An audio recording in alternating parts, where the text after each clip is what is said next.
আজকে আমি আপনাদেরকে দেখাবো জেনারেল মোটর জিএম গ্রুপে যত গাড়ি আছে এই গাড়িগুলো একটাই সমস্যা। আপনি যখন কোনো মডিউল চেঞ্জ করবেন, ইসিএম, বিসিএম, টিসিএম, এবিএস অন্যান্য মডিউল চেঞ্জ করার পরে সমস্যা কি হয়, আপনার ভিন মিস ম্যাচ চলে আসে, অর্থাৎ ভিন নাম্বারটা পায় না। কারণ আপনি যখন আপনার কোনো মডিউল খারাপ হয়ে গেল তখন আপনি কি করেন, অন্য একটা মডিউল লাগান, কিন্তু এই গাড়ির মডিউল না। কিন্তু জিএম গাড়ির নিয়ম হলো প্রত্যেকটা মডিউলের সাথে তাদের ভিন নাম্বারটা সংযুক্ত করা থাকে। তো সেক্ষেত্রে আপনি একটা অন্যটা লাগাই দিলে এটা চলবে না। সেজন্য আপনাকে ভিনটা ম্যাচ করাইতে হবে, অরিজিনাল যে প্রোগ্রামিং সেটা ম্যাচ করাইতে হবে। তো এই বিষয়ে আমি আপনাদেরকে আজকে প্র্যাকটিক্যাল দেখাবো। আর একটা বিষয়, যেটা প্রোগ্রামিংয়ের বিষয়গুলো এখন যত লেটেস্ট গাড়িগুলো আসতেছে সবগুলো আসলে প্রোগ্রামিংয়ের করে। আপনার প্রোগ্রামিং স্কিল না থাকলে আপনি হাত লাগাইলেই বিপদ হবে। কয়দিন আগে আমাদের দুবাই, এখানে আমাদের এক বাঙালি ভাই দুবাইতে একটা গাড়িতে খুলে নিছে, একটা ল্যান্ড রোভার জাগুয়ার, খুলে আরও বিপদে পড়ছে। এখন জরিমানা মনে করেন 50-60 হাজার টাকার মতো প্রোগ্রামিং করার জন্য।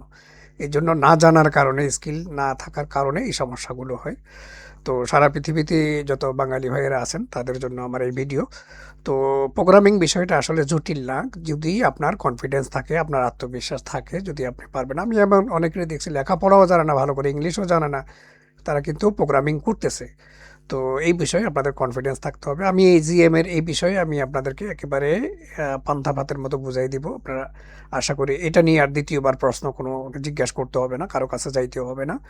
জিএম গাড়ি প্রোগ্রামিংয়ের জন্য এই যে কোনো ভিন টিন চেঞ্জ করলে, তখন মডিউল চেঞ্জ করলে তখন আপনাদেরকে প্রথম যেটা অনলাইন প্রোগ্রামিং করতে হয়। এখন অনলাইন প্রোগ্রামিং তো সবার কাছে অ্যাক্সেস থাকে না, ডিলারের কাছে যাইতে হয় বা থার্ড পার্টির মাধ্যমে নিতে পারেন। অনেক ব্যয়বহুল, অনেক ধরনের নিয়ম কানুন। হ্যাঁ, তারা আপনাকে কোনো ট্রেনে দিবে না, আপনাকে শুধু দিবে অ্যাক্সেস দিবে আধা ঘন্টার জন্য, 1 ঘন্টার জন্য, বা অনেক এক্সপেন্সিভ। তো আমি আজকে দেখাবো সরি, সস্তা একটা সফটওয়্যারের মাধ্যমে, ডিপিএস অর্থাৎ ডেভেলপমেন্ট প্রোগ্রামিং সিস্টেম, এটাও জিএমের সফটওয়্যার। তো এটা দিয়ে আপনারা কিভাবে কাজটা করে নেবেন, ভিন নাম্বারটা চেঞ্জ করে নেবেন, সেই বিষয়ে আমি আপনাদেরকে প্র্যাকটিক্যাল দেখাবো। তো আমি যে গাড়িটি দেখাচ্ছি এটা হচ্ছে গিয়ে আপনার এবিএস চেঞ্জ করছে। তো এখন ভিন নাম্বার মিসম্যাচ আসতেছে। হ্যাঁ, তো এখন এই মুহূর্তে আপনি কি করবেন সেটাই আমি আপনাদেরকে এখন দেখাবো। এই যে দেখেন, এখানে এই চেঞ্জ করার পরে এখানে দেখেন ভিন নাম্বারের জায়গায় এখানে কিন্তু ডাইরেক্ট প্রশ্নগুলো আসছে, এখানে কোনো ভিন নাম্বার দেখাচ্ছে না। তো এখন আপনাকে অবশ্যই এখানে ভিন নাম্বারটা গাড়ি এখানে মডিউলে বসাইতে হবে। সরি, কিভাবে সেটা বসাবেন আমি সেটাই আপনাদেরকে দেখাচ্ছি। প্রথমত যেমন মনে করেন আপনি কোনো একটা মডিউল, যেমন এসিএম বিসিএম কোনোটাই চেঞ্জ করলেন, অনেক সময় দেখা যায় যে খারাপ হয়ে গেল, জ্বলে গেছে, তখন কি করবেন? তখন এই ফাইলটা আপনি সেম পার্ট নাম্বার দিয়ে কারো কাছ থেকে কিনতে হবে, আমাদের কাছে আছে, অনলাইনে পাবেন, বিভিন্ন জায়গা থেকে ওটা সংগ্রহ করতে হবে। সংগ্রহ করে ফাইলটা নিতে হবে। ফাইলটা নিলে যে হয়ে যাবে সেটা না, এই ফাইলের ভিতরেও ভিন নাম্বার চেঞ্জ করতে হবে। তো কিভাবে ভিন নাম্বারটা চেঞ্জ করবেন সেই প্রসিডিওরটা আমি আপনাদেরকে এখন দেখাবো। প্রথম যেটা, আপনি ভিন নাম্বারটা, আপনার যে গাড়ির যে ভিন নাম্বারটা সেটা আপনার চেসিস নাম্বারে পাবেন। অনেক সময় যদি চেসিস নাম্বারে যদি নাও থাকে, সেক্ষেত্রে আপনি এখানে, আমি দেখেন ওপেন করছি জিডিএস2, এটা আছে জিএম গাড়ির 2010 সালের উপরে যে গাড়িগুলো আছে সেগুলোর প্রোগ্রামিংয়ের জন্য এটা একটা ডায়াগনোসিস সফটওয়্যার, জেনারেল মোটরসের জিডিএস2। তো এই জিডিএস2 দিয়ে আপনি ডায়াগনোসিস করলে সেখানেও আপনি ভিন নাম্বারটা পাবেন। যেমন আমি ধরেন যে এটাকে ডায়াগনোসিস করব, আমি এখন গাড়িটা এখানে মডেল আমরা সিলেক্ট করলাম, সিলেক্ট করার দেখেন এখানে ভিন নাম্বারটা চলে আসছে। এখানে ভিন নাম্বারটা দেখাচ্ছে। আপনি যখন গাড়িতে আপনার প্রোগ্রামার লাগাই দিয়ে, এটা এটা এটা প্রোগ্রামিং, এটা কিন্তু গাড়িতে লাগাইয়া প্রোগ্রামিংটা করতে হয়, রিড রাইট, ইসিও রিড রাইট না। এখানে যে ডায়াগনোসিসের যে ইনফরমেশনটা কীভাবে পাবেন, আপনার গাড়িতে কোথাও পাচ্ছেন না ভিন নাম্বারটা, তখন আপনি এভাবে ডায়াগনোসিসে গেলেই সেখানে আপনি ভিন নাম্বারটা পেয়ে যাবেন। বা কোনো স্ক্যানার দিয়ে করলেও সেটা পেয়ে যাবেন। তো আমি আপনাদেরকে এখন দেখাবো কিভাবে প্রোগ্রামিংটা করে। এখন মনে করেন আপনার ফাইলটা ওখানে আছে, একটা সমস্যা, ওটা চেঞ্জ করলে রিড করতে পারলেন, না পারলে অন্য কারো কাছ থেকে ফাইল নিলেন, যেই মডিউল চেঞ্জ করছেন সেম পার্ট নাম্বার মিলানোর পরে তখন আপনি এটা রাইট করে দিলে হবে না। তখন কি করতে হবে, এই এসপিএস প্রোগ্রামিং রান করতে হবে। আমি এখন এসপিএস প্রোগ্রাম এখানে রান করব। এটা হচ্ছে এসপিএস তো আপনি যখন এই করলেন ফাইলটা আপনার কম্পিউটারে এখন সংগ্রহ করলেন বা রিড করে নিলেন যে কোনো মডিউল যেটা এটা যেরকম এবিএস চেঞ্জ হয়েছে ওখানে আপনার ভিন নাম্বার, তখন আমি এবিএসটাকে এখন প্রোগ্রামিং করব। সেটা কিভাবে প্রোগ্রামিং করব সেটা একটু দেখেন। এসপিএস আমি ওপেন করলাম, ওপেন করার পরে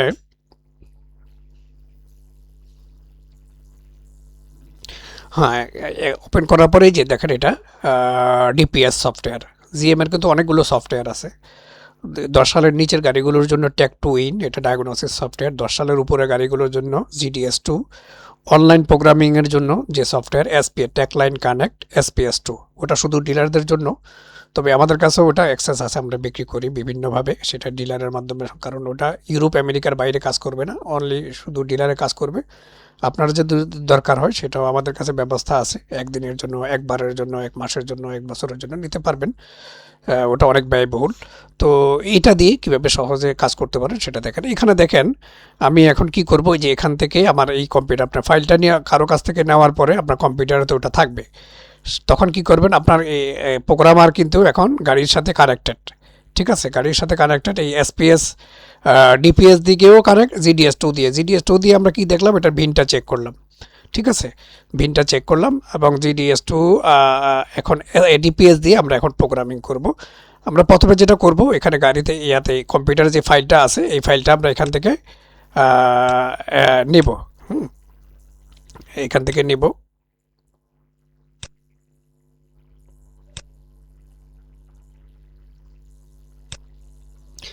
ফাইলটা আমরা এখান থেকে নিব। দেখেন এখানে কম্পিউটারে সিলেক্ট করে আমি ওই এবিএস এর যে ফাইলটা সেটা সিলেক্ট করতেছি। এখানে নিচের যে ফাইলটা আছে দেখেন, ইলেকট্রনিক্স ব্রেক মডিউল, এটা ভিন নাম্বার এটা চেঞ্জ করতে হবে এই ফাইলের। তখন আমরা এই ফাইলটা এখানে সিলেক্ট করলাম। সিলেক্ট করার পরে এটা এখানে চলে আসবে, যে এখান থেকে দেখেন এখানে আসার পরে আমরা এখানে ফাইলটাকে সিলেক্ট করলাম। সিলেক্ট করার পরে এখানে এটার যে ইসিউ অ্যাড্রেস আইডি 28 দেখাচ্ছে। দেখুন আমরা এটা ফাইলটাকে এখানে এখন চলে আসবে। দেখেন, ও আচ্ছা, ভিন নাম্বার যেটা, এই যে ভিন নাম্বারটা এটা আমরা কোথায় পাইলাম? এখন তো আমরা এই ফাইলটা ওপেন করছি, এই ফাইলে আমরা এই ভিন নাম্বারটা কিছুক্ষণ আগে যে ডায়াগনোসিস করলাম এখানে এসপিএস দিয়ে, এই যে এখানে দেখেন জিডিএস 2 দিয়ে, সেখানে আমরা ভিন ইনফরমেশনে সেটা আছে, অথবা মডিউল ইনফরমেশনে গেলেও সে ফাইলটা দেখাবে। এই যে দেখেন এখানে ভিন নাম্বারটা কিন্তু দেখাচ্ছে। আমরা যখন গাড়ি এখানে কানেক্ট হয়েছে, এটা গ্রিন কখন হয়, যখন আপনার ডায়াগনোসিস গাড়ির সাথে প্রোগ্রামার যেটা ডায়াগনোসিস টুল যখন কানেক্ট হয় তখনই এটা গ্রিন হয়। গ্রিন হওয়ার পরে এখানে অটো ভিনে আপনার এই ভিনটা নিয়ে নিছে। আমরা এটাকে কপি করে নিলাম, ঠিক আছে। কপি করে নিয়ে এখানে যখন আসলাম,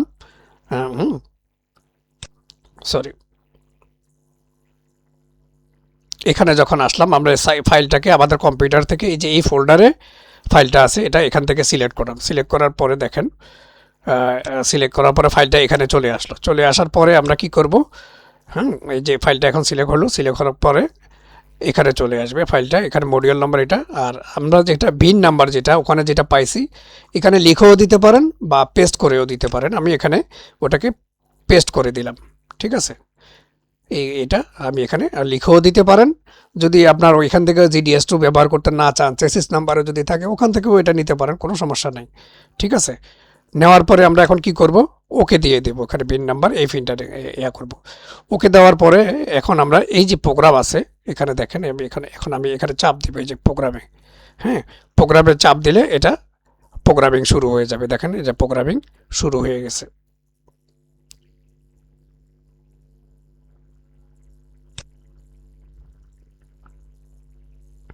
দেখেন এটা কোথায় চেঞ্জ হয়েছে, এই যে এখানে চেঞ্জ হয়েছে, ঠিক আছে। এটা গাড়িতে রাইড হয়ে যাচ্ছে, প্রোগ্রামিং হয়ে গেল।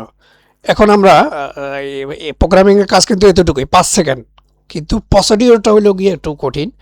সেই জিনিসটা একটু বারবার করে দেখবেন, তাহলে আপনাদের সহজ হবে। এখন প্রোগ্রামিং হয়ে গেছে, গাড়ির সাথেও এটার প্রোগ্রাম হয়ে গেছে। এখন আমরা প্রোগ্রাম হয়েছে কি না হয়েছে, ভিন নাম্বার চেঞ্জ হয়েছে কি না কীভাবে বুঝবো? আবার ডায়াগনোসিসে গিয়ে আমরা এটা সেখানে যাব। কারণ এই যে দেখেন এখানে কিন্তু ডান, এই যে এই ফাইলটা এখানেই চেঞ্জ হয়েছে, ফাইলটা এই সেক্টরটাতে, প্রোগ্রামিং সেক্টর। এখন আমরা আবার এখানে ডায়াগনোসিস দিয়ে যাব সেখানে, এবং স্টিয়ারিং যে মডিউল আছে হুম, স্টিয়ারিং মডিউলে আমরা সেটাকে চেক করব।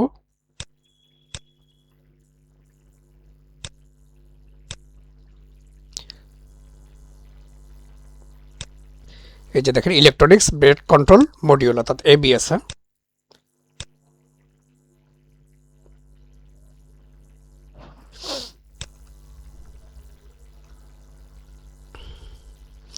দেখেন এই যে মডিউলটা এখানে হয়ে গেল, এই যে মডিউলটা এখানে চলে আসছে। ওই ওই যে মডিউলটা এটা কিন্তু ওই এবিএস এর ফাংশন আইডেন্টিফিকেশন। এই যে দেখেন এখানে লেখা আছে ভাইকেল আইডেন্টিফিকেশন নয়, স্টিয়ারিং যে এবিএস ফাংশনে এখন আপনার এই বিনটা ম্যাচ হয়ে গেছে। বাস এতটুকুই প্রোগ্রামিং। আমি এতক্ষণ কথা বললাম প্রোগ্রামিং, কিন্তু ওটা 15 থেকে 20 সেকেন্ড বা 1 মিনিটের যে প্রোগ্রামিংটা আপনাদেরকে বোঝানোর জন্য ভিডিওটা বড় হয়েছে। তো জাস্ট এটাই আমি এখন এবিএস দেখাইলাম। আপনারা যদি বিসিএম চেঞ্জ করেন সেম প্রসিডিউর, আপনারা যদি এসিএম চেঞ্জ করেন সেম প্রসিডিউর। হ্যাঁ, শুধুমাত্র ভিন নাম্বার ইসিএম বলবেন যে ভাই আমি তো ইয়া করি, এখানে ভিন নাম্বার নাই, আমার চেসিসেও নাই, ইসিএম জ্বলে গেছে, তখন কি করবেন? তখন আপনার বিভিন্ন জায়গায় এটার বিসিএম রিড করবেন, বিসিএমে আপনার বিন পাবেন, টিসিএম রিড করবেন, টিসিএমে পাবেন, এবিএস রিড করলে সেখানেও পাবেন। ওটা কোনো সমস্যা না, কিন্তু মেইন যে বেসিক যে আইডিয়াটা হচ্ছে গিয়ে সবচেয়ে প্রোগ্রামিংয়ের আইডিয়াটাই আচ্ছা। কারণ এখানে এরা চাইতেছে কি, তোমার বিন নাম্বারটা, তুমি একটা পার্স লাগাইছো, তোমার এই পার্সের সাথে তোমার যে মূল যে কনফিগারেশনের সাথে বিন নাম্বারটা ম্যাচ হচ্ছে না, ওটা ম্যাচ করাই দাও, তাহলে সব ঠিক। হ্যাঁ, মূল টপিক হচ্ছে এতটুকুই।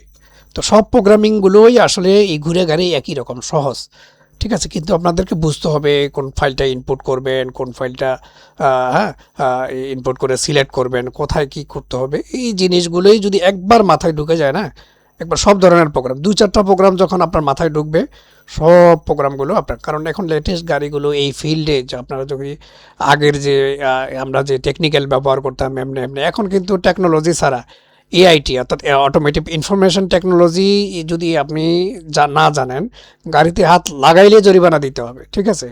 গাড়িতে হাত লাগাবেন, আপনার জরিমানা খাড়া। কারণ কোনো কিছু এখন সব প্রোগ্রামিংয়ের উপরে সব কিছু নির্ভর করে, ঠিক আছে। তো ভিডিওটা অনেক বড়, আমি চাইছিলাম ছোটোর ভিতরে করতে। যাই হোক, আজকের মতো এতটুকুই। আর আপনারা জানেন আমি এটা নিয়ে দীর্ঘ প্রায় 12-13 বছর যাবৎ কাজ করতেছি। বাংলাদেশে আমাদের শোরুম আছে, দুবাইতে আমাদের মেইন হেড অফিস, তারপরে কাতারে আছে, ওমানে আছে। হ্যাঁ, আপনাদের যদি কোনো ধরনের প্রোগ্রামার তো অনেক জায়গায় কিনতে পাওয়া যায়, সস্তায় অনলাইনে পাওয়া যায়, কিন্তু মেইন যে বিষয়টা হচ্ছে গিয়ে আপনাদের টেকনিক্যাল যে সাপোর্টটা আছে না, সেটা সবাই বিক্রি করে, কিন্তু সবাই এই স্কিলটা সবার নাই, সবাই দিতেও পারে না, ঠিক আছে। তো এই জন্যই অনেকেই আমাকে বলেন ভাই আপনাদের তো দাম বেশি হওয়ার কারণ আমরা মেইন ফোকাস করি টেকনিক্যাল সাপোর্টের। আমি যদি এই সময়টা যদি আমি ভিডিও না করে আমি কাস্টমারের সাথে করতাম, তাহলে আমার অনেক সেল আসতো। আর তাছাড়া যা বড় বড় কোম্পানিগুলো ওরা একসাথে এক কন্টেইনার কিনে, আমরা কেউ এই জন্য অনেক সময় দেখা যায় যে এইরকম ইয়াগুলো হয়।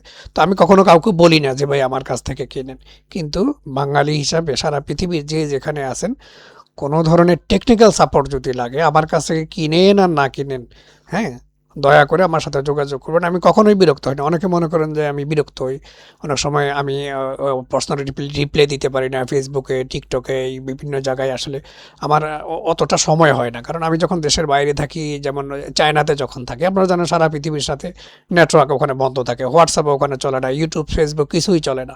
তখন আমি আপনাদেরকে কীভাবে রিপ্লাই দিব? বা অনেক সময় দেখা যায় বিভিন্ন মিটিংয়ে থাকি বা বিভিন্ন থাকি, তখন পরবর্তীতে হয়তো রিপ্লাই পাবেন, না পাইলে আবার মেসেজ দিবেন। আমি আসলে বিরক্ত হই না, অনেক সময় ব্যস্ত থাকলে ব্যস্ততার কারণে এরকম হয়। তো আজকের মতো এতটুকুই। ইনশাল্লাহ আগামীতে অন্য কোনো টপিক নিয়ে আপনাদের সাথে কথা জানাবো। তো আমার জন্য দোয়া করবেন, ভালো থাকবেন।